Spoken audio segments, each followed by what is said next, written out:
এ রাজ্যে প্রচুর টাকা, মানে এতই টাকা যে রাজ্যের এত পরিযায়ী শ্রমিক ফিরবে তারা 5,000 টাকা করে পাবে, কন্যাশ্রী এতগুলো মানুষ এত টাকা পাবে, এত প্রকল্প মমতা বন্দ্যোপাধ্যায় তার মমতাময়ী সরকার করছেন যে মানুষের ভালো হচ্ছে, তাও এত মানুষের এত বিরোধ, এত রাগ, তারা রাস্তায় নেমে প্রতিবাদ করছেন।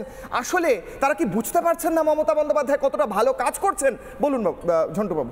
দেখুন, আমরা 11 সাল থেকে তো ঘরপোড়া গরু, তাই আমাদের নতুন করে বোঝাতে হবে না। আমি যেটা বলছি যে এই যে এই প্রকল্পগুলো কি, জনগণ সংসদীয় গণতন্ত্রে একটা বড় অংশের মানুষ এ রাজ্যে শিল্প নেই, বামফ্রন্টের সময় শিল্প বন্ধা একটা সরকারি নীতি ছিল, আজও তাই চলছে, ফলে মানুষগুলো নিরুপায়, কিশোরায় নিরুপায়, মানুষ সব বোঝে। দেখো, মানুষকে বোকা ভেবে লাভ নেই। শিক্ষিত মানুষ, গ্রামের যারা পুঁথিগত বিদ্যাটা সেই অর্থে দিতে পারেনি, কৃষিকাজ করে, ট্র্যাডিশনাল শিক্ষাটা তাদের অনেক বেশি, তারাও কিন্তু বোঝে। আমি তোমাকে বলি যে মমতা ব্যানার্জি স্কিমগুলো, তুমি বুম নিয়ে এই পরিযায়ী শ্রমিকদের কাছেই যাও না। গেছি তো আমরা। পরিযায়ী শ্রমিকরা এই 5,000 টাকা নেবে না, কারণ তাদের মান সম্মানটা আছে বলেই তারা এ রাজ্য ছেড়ে অন্য রাজ্যে পরিবার ছেড়ে, মানে হারামের কামাই নয়, ইজ্জতের কাজের জন্য কত কষ্ট করে পড়ে আছে। যদি এদের স্বভাবটাই থাকতো অন্যায় করে লুট করে খাওয়ার, তাহলে তৃণমূল কংগ্রেসের সদস্য হতো এরা, হয়ে লাক্সারিয়াস জীবনযাপন করতো। তোমাকে আমি বলছি মমতা ব্যানার্জি এটা কেন করেন, বা এই ধরনের সামাজিক প্রকল্প কেন করেন? তার তো নুন আনতে পান্তা ফোড়ায় দশা।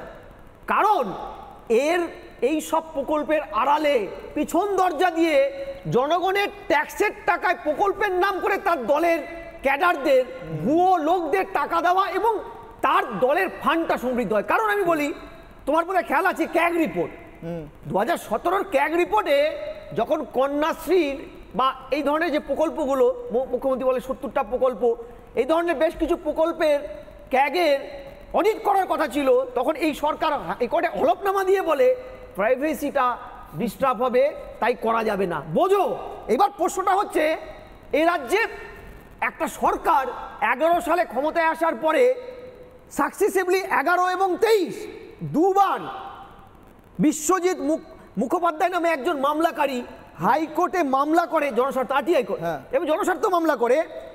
সেই মামলাটা প্রকাশ শ্রীবাস্তব এবং বিচারপতি রাজশ্রী ভারদ্বাজের ডিভিশন বেঞ্চে ওঠে এবং সেখানে প্রশ্ন করা হয় এই পরিযায়ী কল্যাণ সমিতি, যার মাথায় বসেছে তৃণমূলের রাজ্যসভার সাংসদ সামিরুল ইসলাম, যে no vote to BJP slogan তুলেছিল, যে আপনাদের এক্সাক্ট কত সংখ্যক পরিযায়ী শ্রমিক পরিযায়ী আউট আছে, মানে এই রাজ্য থেকে অন্য কোথাও গেছে, সরকার হলফনামায় বলতে পারে। হলফনামায় বলেনি, মমতা বন্দ্যোপাধ্যায় স্টেজ থেকে বলেছেন 22 লাখ। 22 লাখ তো স্টেজ থেকে বলেছেন, কোনো কাগজপত্র নেই। হ্যাঁ, কোথায় সেই 22 লাখ?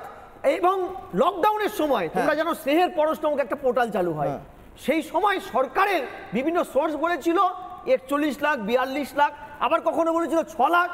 বাস্তবে 36টা বিভিন্ন সংস্থা একটা হিসাব করে দেখেছে এ রাজ্যে 70 লক্ষ থেকে 1 কোটি পরিযায়ী বাইরে কাজ করে। এবং শেষ কথা, যে পরিযায়ীদের ডেভেলপমেন্টের কি সুযোগটা এই প্রথমে করছে মমতা। MSDP নামক একটি মাল্টি সেক্টরাল ডেভেলপমেন্ট নামক একটা সংস্থা কেন্দ্র সরকার তৈরি করেছিল, যেখানে কেন্দ্র 60 টাকা, রাজ্যগুলো 40 টাকা দিয়ে পরিযায়ীদের ডেভেলপমেন্ট করা হবে। একটা সেন্সেশনাল রিপোর্ট বলি, যে এই MSDP যেহেতু মালদা মুর্শিদাবাদের সংখ্যালঘু এরিয়াগুলোতে পরিযায়ী শ্রমিকের সংখ্যা বেশি, সেখানে মুর্শিদাবাদে এই টাকায় পরিযায়ী উন্নয়ন নামে কি হয়েছে দেখো, তৎকালীন মন্ত্রী গিয়াসউদ্দিন মোল্লা এই MSDP সেন্ট্রাল এবং স্টেটের যৌথ উদ্যোগের টাকা একটা এজেন্সির মাধ্যমে কাজ করেছে, ডেভেলপমেন্ট করেনি। 9-6 আমার কথা হচ্ছে, কেন এগুলো মমতা ব্যানার্জি করছেন? কারণ যেহেতু কোথায় ঢুকছে আসলে, সবচেয়ে বড় কি 70% সংখ্যালঘু হচ্ছে পরিযায়ী, তাদের লালিপপ দিয়ে এক বছর ভোটে আনতে ভোট ব্যাংক। আমি নানা ধরনের কন্টেন্ট দেখার জন্য লাইক করুন, শেয়ার করুন আমাদের ফেসবুক পেজ, সাবস্ক্রাইব করুন আমাদের ইউটিউব চ্যানেল, পাশাপাশি অন্যান্য ব্রেকিং নিউজের জন্য অবশ্যই চোখ রাখুন রিপাবলিক বাংলায়।